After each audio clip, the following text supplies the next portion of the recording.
दोस्तों, एनडीए में seat sharing को लेकर अभी तक शायद बात नहीं बनी है और इसको ले यह भी जिस प्रकार राजनीतिक घटनाक्रम देखा जा रहा है उसमें तो यही देखा जा रहा है कि जो तमाम घटक दल हैं एनडीए के वो शायद सीट शेयरिंग को लेकर संतुष्ट नहीं है। अब आप कहेंगे कैसा, हम क्यों कह रहे हैं, तो चिराग पासवान का आज रैली जो है वह आरा में था। आरा में उन्होंने जनता को संबोधित किया है। उपेंद्र कुशवाहा जो है वह रैली जो है अलग मुजफ्फरपुर में कर रहे थे। वहीं प्रशांत किशोर जो है वह बिहार बदलाव यात्रा पर निकले हुए हैं। तो सवाल यह है कि क्या पांडे, कुशवाहा और पासवान भाजपा की टेंशन बढ़ाने वाले हैं और क्या भाजपा जेडीयू को इस पर मंथन करने की आवश्यकता है और क्या एनडीए में अभी भी खटपट शुरू है सीट शेयरिंग को लेकर। बातचीत करेंगे। हमारे साथ मेरे सहयोगी रत्नेश मौजूद हैं।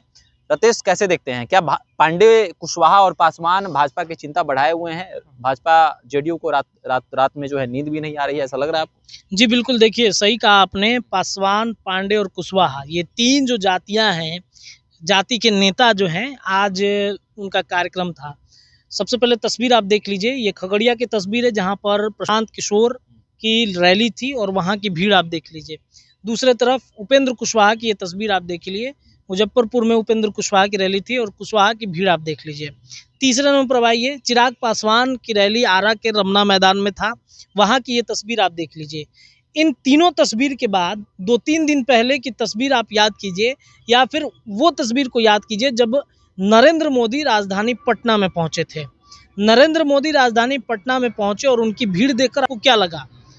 यही लगा ना कि नरेंद्र मोदी जिस ऑपरेशन सिंदूर के तहत ये चाहते हैं कि हम क्रेडिट ले लें या ये चाहते हैं कि हम इस ऑपरेशन सिंदूर से बिहार की जनता को भ्रमित करके या बिहार की जनता को ये कह दे कि हमने बहुत तीर मार दिया है, बिहार की जनता नाराज है, ऑपरेशन सिंदूर से खुश है, लेकिन ऑपरेशन सिंदूर के परिणाम से बिहार की जनता बहुत नाराज है।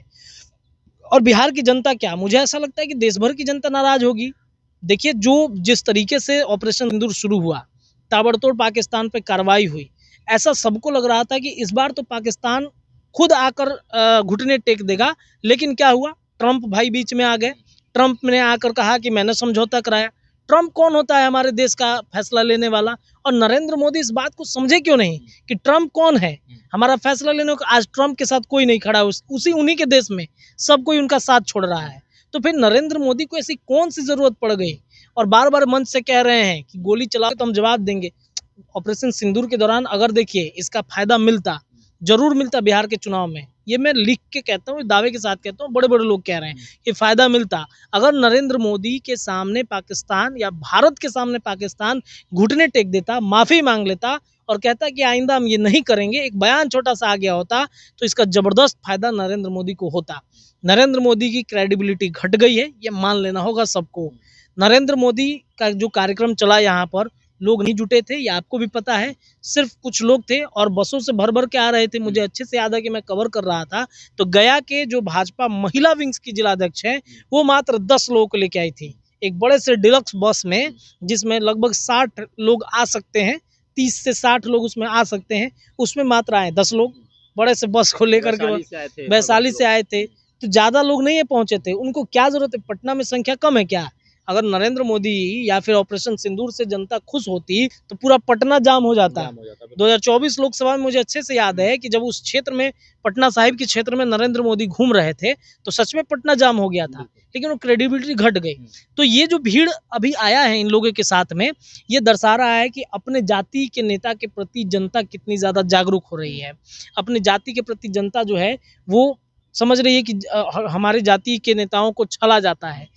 उपेंद्र कुशवाहा के बारे में सबसे पहले चर्चा करते हैं। परिसीमन को लेकर वो बात कर रहे हैं, हर जगह परिसीमन होना चाहिए, परिसीमन जरूरी भी है। परिसीमन होने से आप देखिएगा संख्या बढ़ेगा, उनकी जाति का जो है वो सीट बढ़ जाएगा, इस वजह से वो चाहते हैं। अब क्या है, 2 दिन पहले एक खबर चली कि एनडीए में सीट बंटवारा हो गया, 4 से 5 सीट मिलेगा उपेंद्र कुशवाहा को। और आज मन से उपेंद्र कुशवाहा नाराजगी जता दिए। उन्होंने कहा कि 4 से 5 सीट, मतलब उनके कहने का लबोलुबाब यही था कि 4 से 5 सीट लड़ने के लिए हम विधानसभा चुनाव लड़ने नहीं आए हैं। बार बार भारतीय जनता पार्टी या बीजेपी, उन्होंने केंद्र पर आरोप नहीं लगाया है, जब भी आरोप लगाया तो बिहार बीजेपी पर आरोप लगाया है। बिहार बीजेपी के अंदर जो नेता हैं वो उपेंद्र कुशवाहा को बार बार डाउन करते हैं। कौन है उनके प्रवक्ता? स्पष्ट तौर पर बोलते हैं हम और आप बोलने के लिए ऑथराइज नहीं है। वो आरोप वो खुद लगाते हैं कि कौन है, किन्होंने उपेंद्र कुशवाहा को डैमेज करने की कोशिश की है। तो उपेंद्र कुशवाहा ने भरे मन से अपनी नाराजगी जता दी कि हम 4 से 5 सीट पर चुनाव लड़ने के लिए हमको बेचैनी नहीं है, गठबंधन मेरे लिए मायने नहीं रखता है। उन्होंने ये भी बयान दिया है, मेरे लिए गठबंधन मायने नहीं रखता है, यानी कि स्पष्ट संदेश बीजेपी को दे दिया उन्होंने कि मेरे लिए गठबंधन। अब देखिए, ये दबाव की राजनीति भी हो सकती है, इस बार हम ये नहीं कहेंगे उपेंद्र कुशवाहा गठबंधन से अलग हो जाएंगे, दबाव की राजनीति भी हो सकती है। इस बार कोई भी पार्टी ये नहीं चाहेगी कि मुझे 1-2 सीट देकर बीजेपी अपने आप को बहुत मतलब टॉप पर कर लेगी, भारतीय जनता पार्टी टॉप पर चली जाएगी, ये इस बार नहीं होने जा रहा है। उपेंद्र कुशवाहा को ऐसा लगता है कि 4 से 5 सीट के अलावा हमें ज़्यादा से ज़्यादा सीट अगर मिलेगा तो हम चुनाव लड़ने के लिए सक्षम हैं, हम चुनाव जीत सकते हैं, तो इसलिए वो बोल रहे हैं। उनकी भीड़ ज़बरदस्त दिखी आज के कार्यक्रम में। दूसरी तस्वीर हमने दिखाया प्रशांत किशोर का, ये खगड़िया की रैली है। देखिए प्रशांत किशोर कितना कमाल कर पाएंगे, नहीं कर पाएंगे, ये नहीं पता है, लेकिन जिस तरीके से वो भीड़ जुटा रहे हैं, अब कहाँ से भीड़ ला रहे हैं, वो भीड़ तंत्र वोट में कन्वर्ट होगा कि नहीं होगा, लेकिन भीड़ दिखाकर ये चिंता तो बढ़ा रहे हैं, भीड़ दिखाकर ये दर्शा तो रहे हैं कि हमारे साथ एक बड़ा वोट बैंक है, कि बड़ा वोट बैंक है हमारे साथ में। तो ये कहीं ना कहीं अपने आप में एक बड़ा मतलब चैलेंज है एनडीए गठबंधन के लिए भी।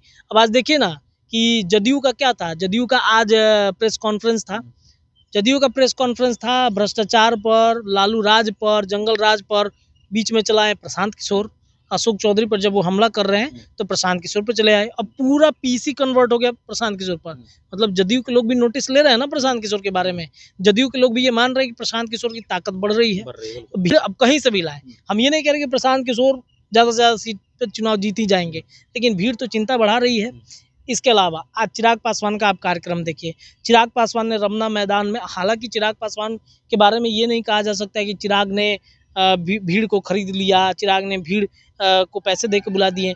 आप देखिए चौहरमल के कार्यक्रम में भी वही भीड़ जुटी थी, आज भी वही भीड़ जुटी है, और चिराग ने अपनी ताकत आज दिखा दी है।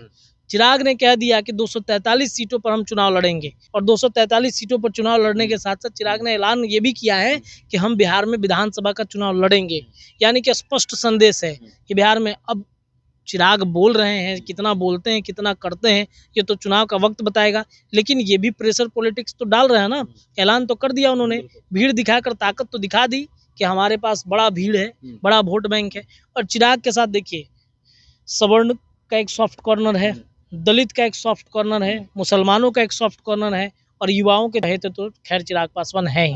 तो ये जो पूरा है पासवान, पांडे और कुशवाहा, इन्होंने आज अपनी ताकत दिखाई है।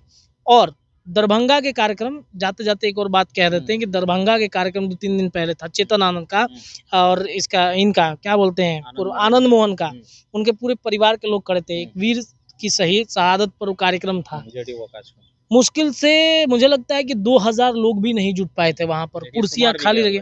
नीतीश कुमार बिहार के मुख्यमंत्री, वो मुख्यमंत्री जिन्हें सड़क दिया, पुल पुलिया दिया, नाला बनाया, नल जल दिया, उस नीतीश कुमार के कार्यक्रम में जब हम लोग आज से या पिछले चुनाव की अगर हम बातचीत करें 2020 में, वो नीतीश कुमार के कार्यक्रम में खूब भीड़ जुटता था, जबरदस्त जुटा है, हम लोगों ने देखा है 2020 के विधानसभा चुनाव में नीतीश कुमार के कार्यक्रम में मात्र 2000 लोग। और आनंद मोहन क्या कह रहे हैं कि प्रशासन ने रोक दिया, हमें तो मतलब आश्चर्य लग रहा है कि शासन भी आपका, प्रशासन भी आपका, तो रोक कौन रहा है। इसके अलावा चेतन आनंद का मोबाइल चोरी हो गया उसमें, तो ये क्या मतलब, ये कहने का तात्पर्य ये है कि भीड़ जो है, अब देखिए अब हम ये नहीं कह रहे हैं कि नीतीश कुमार से जनता उब गई है कि नहीं उब गई है, लेकिन भीड़ बहुत कुछ बता देता है, और इस भीड़ ने आज संदेश दे दिया पासवान, पांडे, कुशवाहा और अपनी अपनी जातियों के लिए कितना लोग जो है सॉफ्ट कॉर्नर रख रहे हैं। प्रशांत किशोर हो सकता है एक बड़े फैक्टर बने, जेडीयू को डैमेज कर दें। अब कई लोग तो सर्वे निकाल रहे हैं अपने हिसाब से कि प्रशांत किशोर 102 सीट पर जीत रहे हैं, ये दावा नहीं कर रहे, लेकिन सर्वे अपने अपने हिसाब से निकाला जा रहा है। और ये सर्वे ये भी हो सकता है कि प्रेशर भी डाला जाए कि 102 सीटों पर लड़ रहे हैं, जेडीयू 3 नंबर पर है, बीजेपी 2 नंबर पर है, चिराग पासवान नहीं है उसमें, तो ये सारा चीज़ है। और ये भीड़ बहुत कुछ कह रहा है। आने वाले विधानसभा चुनाव से पहले ऐसे कई सारे कार्यक्रम होंगे और कई बातें निकल के आएंगी, कितना सीट कुशवाहा को मिलता है, कितना चिराग पासवान को मिलता है। अब देखिएगा कुछ दिन बाद जीतन राम मांझी भी निकलेंगे, वो भी सभा करेंगे और वो भी कहेंगे कि हमको इतना 2 सीट पर लड़ने नहीं आया है। जीतन राम मांझी की पार्टी को इतना बड़ा मतलब मिला है कि आप अब बताइए केंद्र में मंत्री उनके इसके पहले कौन था? जीतन राम मांझी की पार्टी में उनको पूर्व मुख्यमंत्री वो हैं, उसके बाद केंद्र में आज मंत्री बने हुए हैं, उनके बेटा विधायक हैं, उनके बेटा मंत्री हैं, बहू उनकी मंत्री हैं, माफ़ कीजिएगा विधायक हैं। अब और है कि छोटे बेटे भी लड़ेंगे। तो जीतन राम मांझी को तो इतना सब कुछ मिल गया, अब उनको कितना चाहिए? 10 से 12 सीट का आपको दे दिया जाए तो कितनी सीट पे आप जीत दिलाइएगा? उपेंद्र कुशवाहा का तो चलिए मानते हैं कुछ जगहों पर चुनाव पूर्व में लड़ा है तो उनका कुछ है, जीतन राम मांझी का क्या है? तो ये देखिए भीड़ है। अब देखिएगा एनडीए में सब प्रेशर पॉलिटिक्स चल रहा है, वक्त बताएगा क्या होता है।